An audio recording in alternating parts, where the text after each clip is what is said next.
If you're a golfer, the thought of having a backyard putting oasis seems like a dream.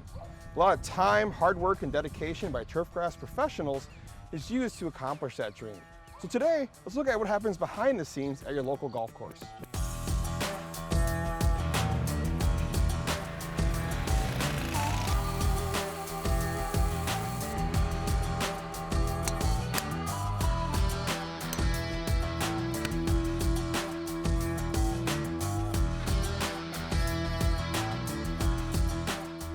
I'm here at the beautiful Bayside Golf Course just south of Lake McConaughey with Kit Lofgreen, the golf course superintendent.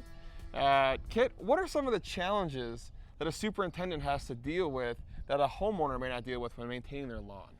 Well, one of the things that I look at is I'm maintaining a playing surface. It's not necessarily a lush green lawn that you want to see in front of your house, but people come out here to play golf. They want a smooth, firm putting surface.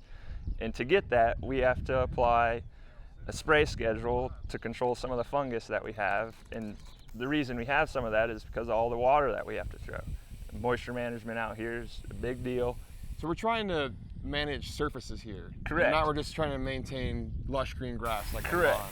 Correct. And so it takes a lot of different management. You talked about moisture management's important. What are some of the other things that you have to do to keep these surfaces playable and not just green and lush? We're maintaining a golf course that is a playing surface. So one of the things we do to maintain that firm, smooth surface is top dressing. Again, that is a bi-weekly thing that we do. It's usually a light dusting during the week.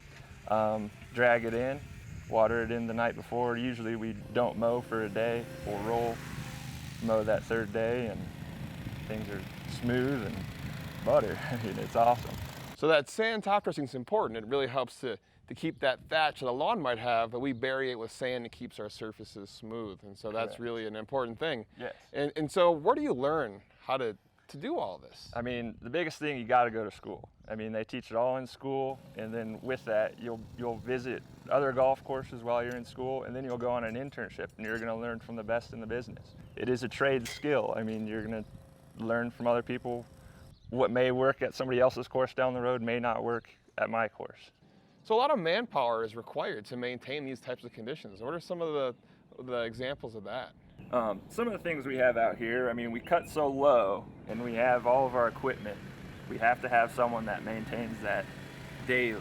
I mean, the wear and tear that is on our machines, they're running for 4 or 5 hours a day constantly. So that's one of the challenges that Brad, my mechanic, has to help maintain our putting surfaces when we have to cut to thousandths of an inch.